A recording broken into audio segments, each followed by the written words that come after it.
okay to mess up. Nobody wants like a perfect person up on stage anyways, you know. So. Welcome back, ladies and gentlemen. This is The Pause, the podcast where we explore behind the glitz and glamour of the media and the film industry. This is how it really be. Oh, right here. Oh, your host, Seb. How we doing? My beautiful co-host, Senora. Kristen Johnson. And... Hello, my name is Tissa Rahim, aka the Persian Powerhouse. Yes, sir! If you have heard this lady's voice, the Grammys, right? I performed at a Grammys showcase. Like, at Not this point, the Grammys, but it will happen. Lord, it's coming. It's coming. But honestly, one of the most angelic, beautiful voices I've heard in a very long time. Thank you. Hey, tell us about yourself. I come from a family of Persian musicians.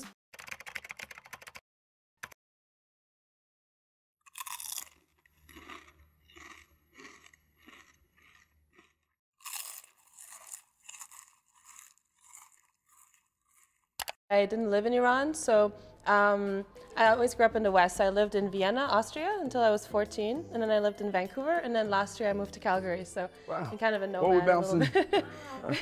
Why are we bouncing so much? Yeah, why can't you just stay in one place? Yes. The Vienna was because my family had to leave after the Iranian Revolution. It was not safe for people there, so they kind of bounced around a bit, and then they decided to settle in Vienna, and then they had me and my siblings. And then Vancouver was because my family, my mom had a sister here, and my dad's brother was also here. So, and they live in Calgary now, and I actually stay with them here. So. No, well, we're so happy that you're here. Yeah, I'm so happy to be here as well.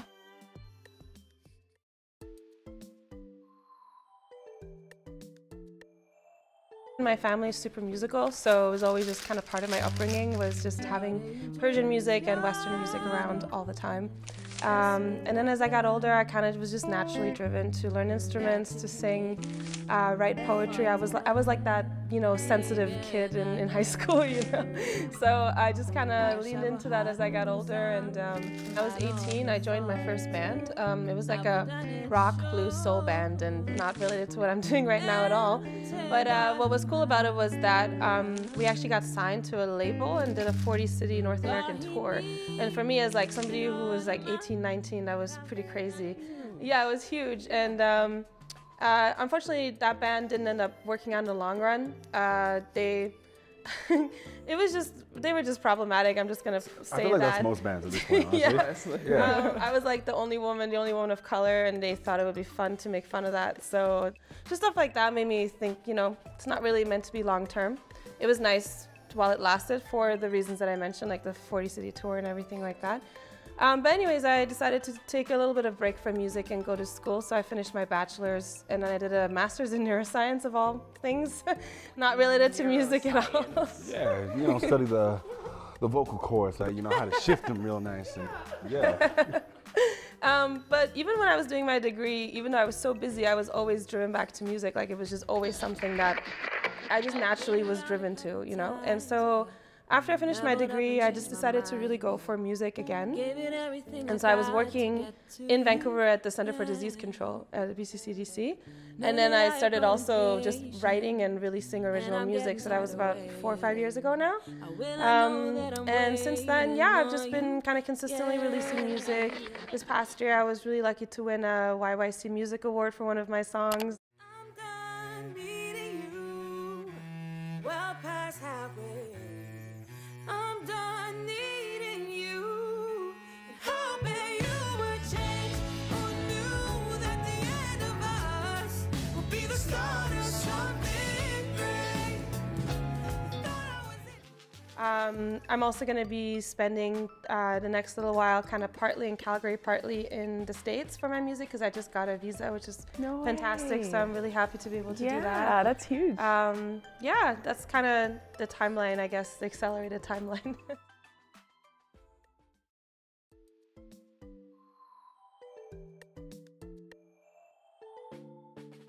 Yeah, that's a great question, because it's not like with a music career that you go to school and then you just have like a 9-to-5 in music, right? Like you could with teaching and stuff, but if that's not what you want to do, it's definitely a lot more like nebulous, like you were saying.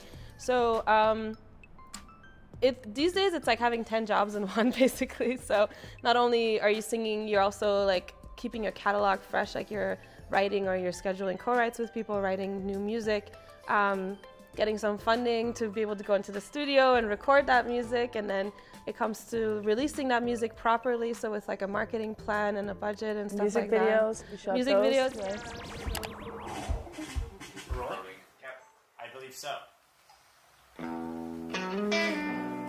What have you done for me lately? I don't know. I've been running on empty for far too long. Oh, what you take me for? I may have been a fool for falling, but now I'm ready to let go. So try a little harder, baby, before I change my mind. Who are you to mess with me, boy?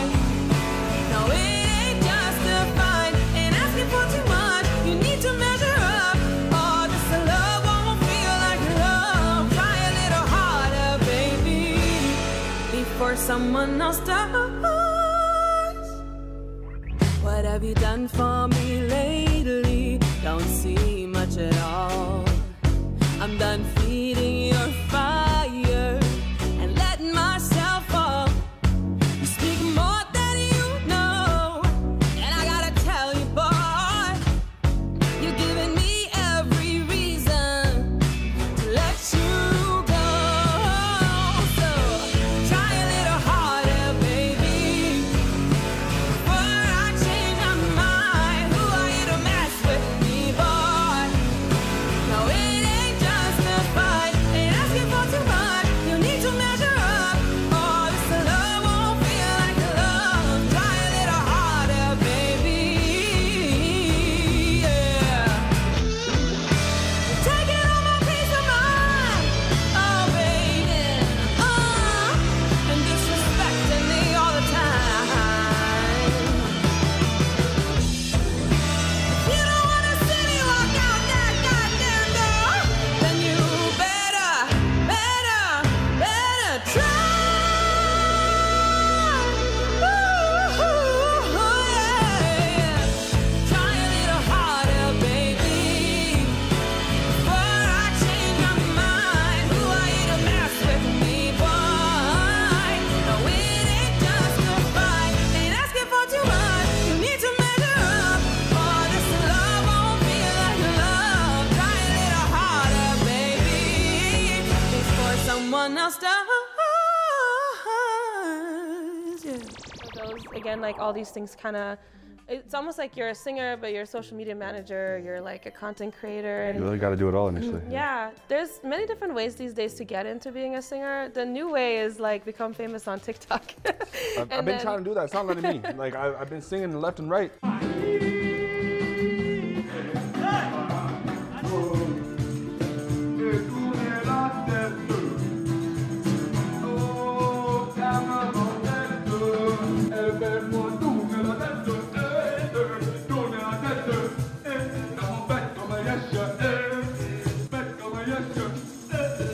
I'll show what I can do. I'll see what I can do. No, not doing it. I love the little and Mariah Carey ear thing. But yeah, that's like kind of a really new way of doing it. Like I've met people who've gotten signed to like big labels, but have no catalog. So then they get signed and then they write the music. It's not really the I don't want to call it a normal way, because there's not really a normal way, but it's not the traditional way that somebody becomes a musician. A lot of it is just writing music, learning songs, booking shows, like starting small. You can even start at things like open mics just to get kind of wet your beak a little bit and get more comfortable on stage, because there's also just getting past that stage fright that can take a little while, and just comes with practice that goes away. We're very lucky in Canada that there's a lot of funding and opportunities and things like that, so I always encourage people to look into that. Especially Alberta. Yeah, and that makes a huge difference, especially when you're at the development stage of your career. Because let's say you have these songs, you want to record them, but it costs like, you know, a couple $1,000s per song. As a starting artist, you can't really do that without that funding, you know, or without having a label backing you.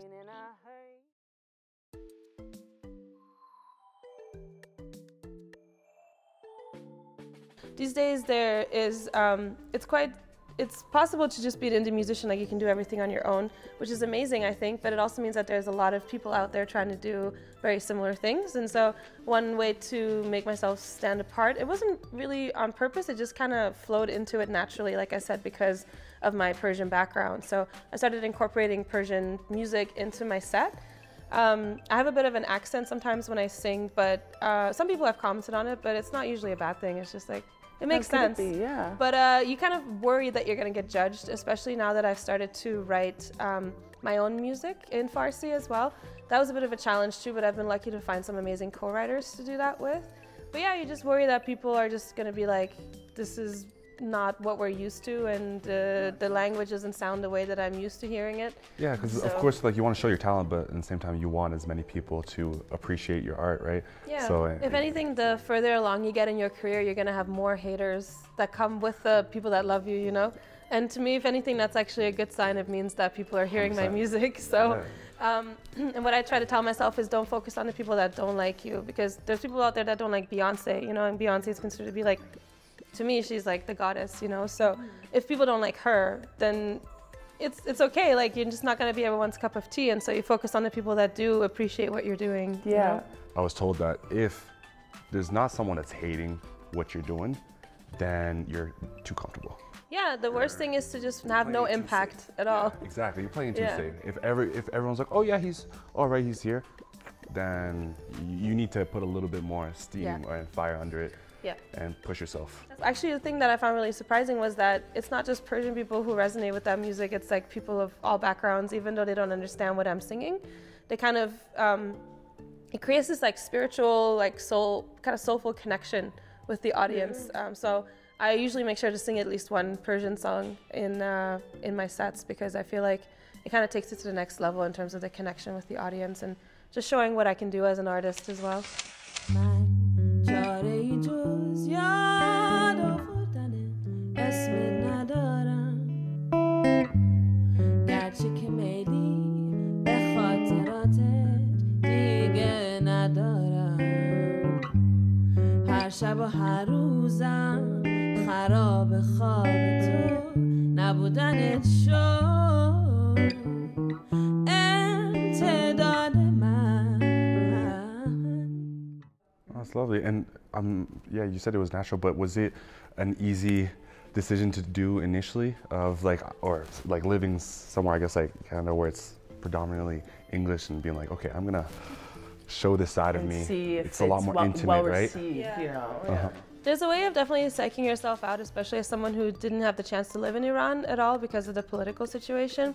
All of the Farsi and everything I learned was from my parents, and they did a great job with that. I feel very much in tune with the culture and the language, but I'm by no means, you know, like fluent. I'm fluent, but not at the level that somebody who actually grew up there would. You know, like I wouldn't be able to discuss like the socio-political climate with you in Farsi probably, but I can carry on most conversations. But I can't do that in English either. So, yeah, to be fair. But it took a certain level of just, I'm not trying to be like a specific kind of Persian singer. I'm just bringing my own experience as like a Persian immigrant into the music. And because of what happened in Iran politically, there was a huge diaspora. So there is a kind of a need, and people seek that out, like that kind of music. Not necessarily just music directly from Iran, but also music that's being made by first generation people that grew up outside of Iran too.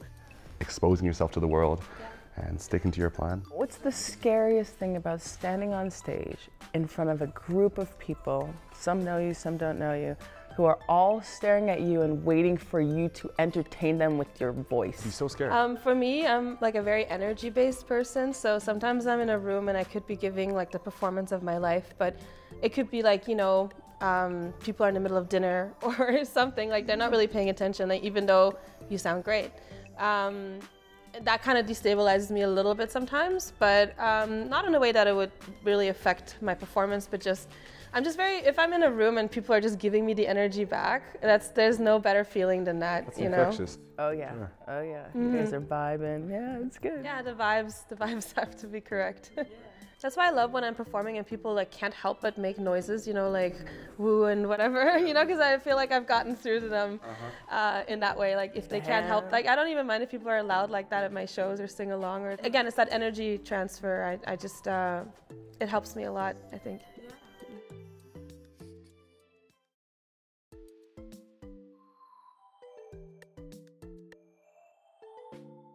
I think especially when I was first starting off again in my solo career, when I first started playing with a band, it's a bit different than like playing solo, like being a band leader and stuff.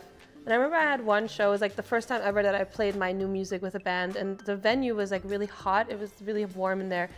And I think I was moving around a little bit too much because I hadn't quite figured out the breath control on stage when I am moving, because when I'm playing guitar I can't move that much, right? So I just felt like, looking back at it, that it wasn't my strongest performance, and I kind of was sad about it at the time, but at the same time it was literally my first time playing my original music with the band, and just accounting for those things comes with practice, you know, and people still had a good time. It was still good, it just wasn't like to the level that I would expect myself to be at, I guess. For sure, yeah. The second I got out of my own way, things really started happening for me, so. What do you mean by that? Got out of your own way? Let's get into that. Yeah, I can't just say that and then not elaborate on that.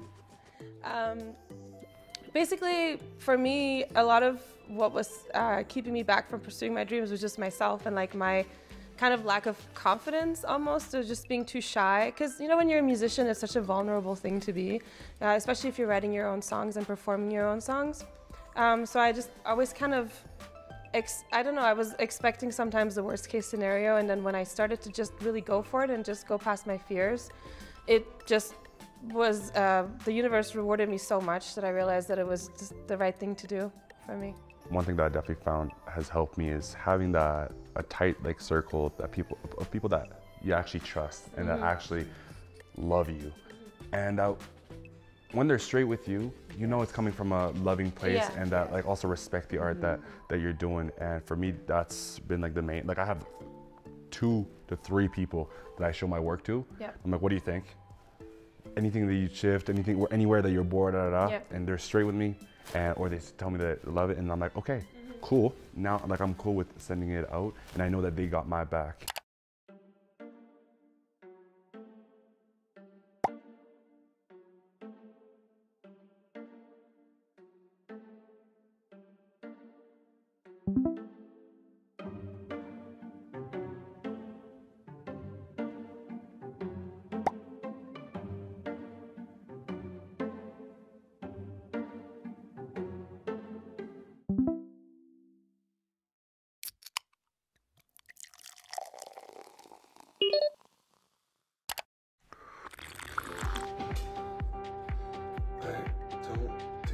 Da da da da da da. Oh, the show where the regrets don't stop because it's the podcast. La la la la la. Oh, podcast. That is something, man. The show where you don't stop to think. Oh,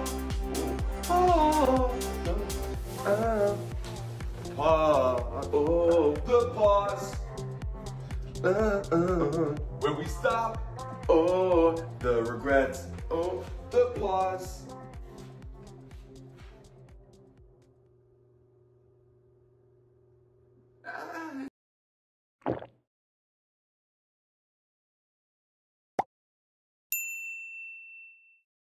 Truth matters, you know, and I know a lot of people like to be, you know, they think that they're being kind by just saying everything's great or just saying you look great. I don't agree with that. I don't believe in that. I consider actually that very offensive, because I'm asking you to put your energy into being honest with me, and that honesty is going to help me grow. So when you decide that I can't handle the honesty and that it's actually better off to, you potentially put me in a more vulnerable situation that I was trying to avoid by being vulnerable and saying, hey, like, why give me didn't some you criticism. tell me, So I'm very, very big on the idea of being straight up and honest, because that is how you share true friendship and true camaraderie with the people around you, and that's how you empower growth. I 100% agree with that, and I love having people like that in my corner as well. Like, it's so much about just detaching your ego from your work and just thinking like, these people are trying to help me, you know? And even if it's coming from like an outside source, you can just think, what can I take from this that's constructive and useful, and everything else that I don't agree with or don't find constructive and useful, I can just ignore, you know. And a lot of that just comes from detaching your ego from your work, and just looking at it in an objective kind of way. I recently had, or a few months ago, I had a friend tell me, oh, you kind of look serious in your Instagram posts. Like, you're such a like funny person in real life. Like, you come across as serious on Instagram. And I was like, oh, okay. I could have been offended by that, but I was just like, okay, let's create some content where I'm like smiling. And then I just did that. And she's like, oh, that's cool that you like did that, you know? Lost in nostalgia, can't seem to get out. You're gone and I'm missing love.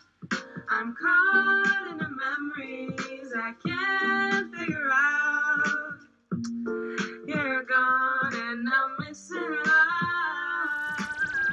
I'm not saying I'm gonna take everyone's feedback and like, oh, okay. now you look too funny and like you're too smiley and I'll go back to no, but like if I find that it resonates with me and it's gonna help me grow or like establish a better connection with my audience, then definitely I'm gonna take that feedback. I've had a lot of people be just straight up like, oh, that was great, oh, I didn't like that very much, or I love that. Yeah, it's important. Yeah.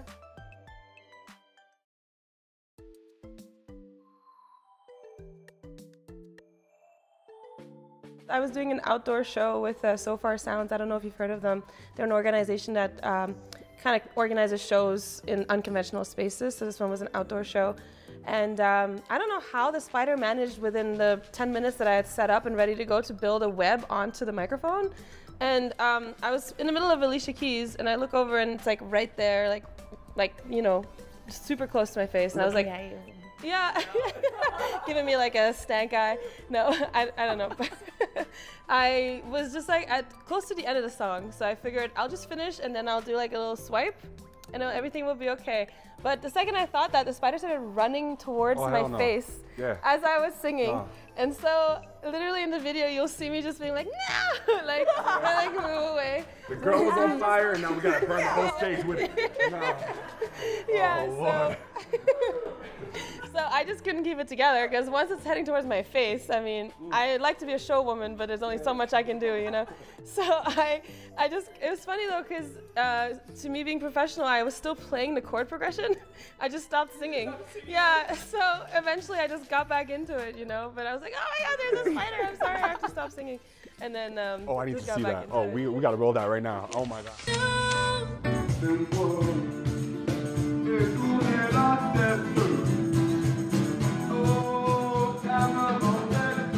There's a spider, oh my God.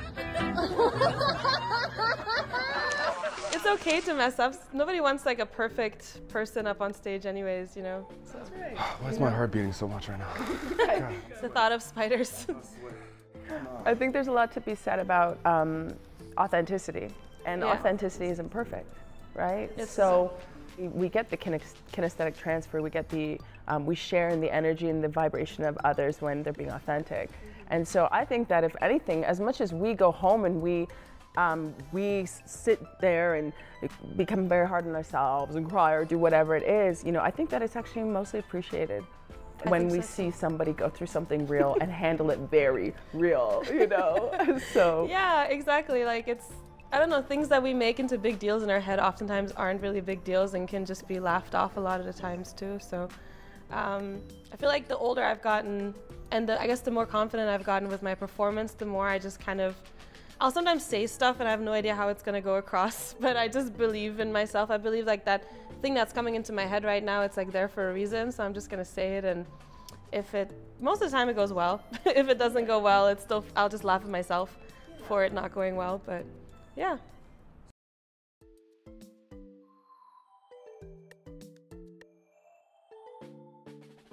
Advice that I always try to give people is to just look at other people that you admire and see what their come up was like and try to get inspired by that. Or even if they're in your community, even just reach out. Like I did a lot of reaching out when I was coming up. And I mean, I'm obviously still growing and developing and definitely will never stop reaching out to people who I admire and who I want to learn from.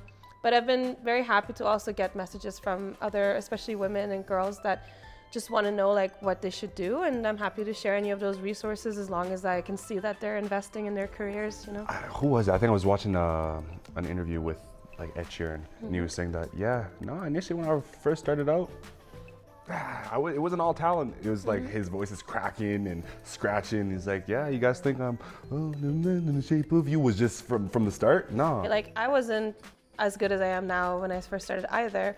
I had some talent and some willingness to just work really hard at it too.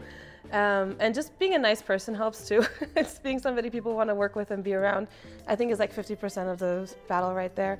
I'm sure it's not just, oh yeah, I show up every day and I sing and tomorrow I'll be Beyonce. No, like I'm sure there is a lot more, like you were saying. Do you want to sing some Marvin Gaye with me? Marvin Gaye?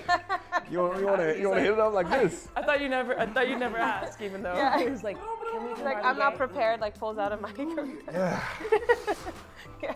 Okay, let's do this. Oh, Mama. Are you starting us off? This is for you. Am I starting it off? Or do you want me to start us off? Oh, please. Yeah, okay. Yeah. Oh, good Lord. Ain't no mountain. You,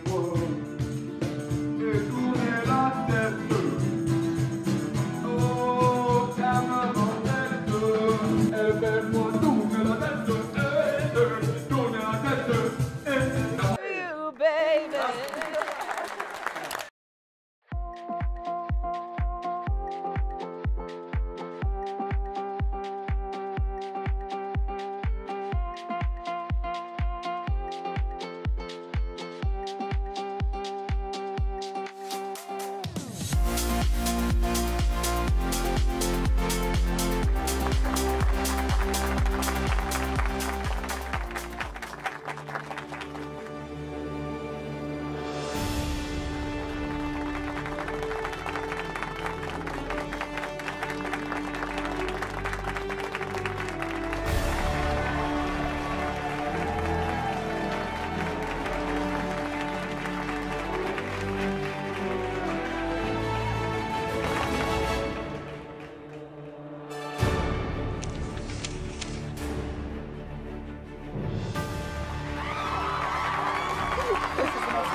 Thank you so much. I'm so happy to receive this. Thank you. Of course, I want to thank my family for all the support that they've given me, my family around the world, Vancouver, Calgary, LA, everywhere. I want to thank the cause for having me on the show, and I want to thank the universe for always providing me with abundance.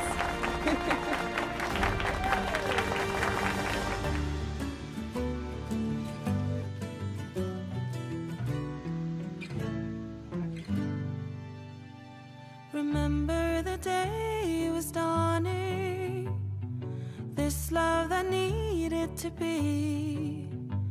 No more hiding in the shadows, in a land not for you and me. We planned it out, you made the flight. You should have arrived by the end of the night. And we heard the news via 752.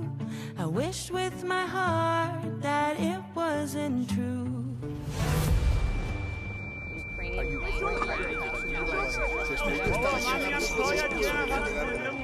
If I knew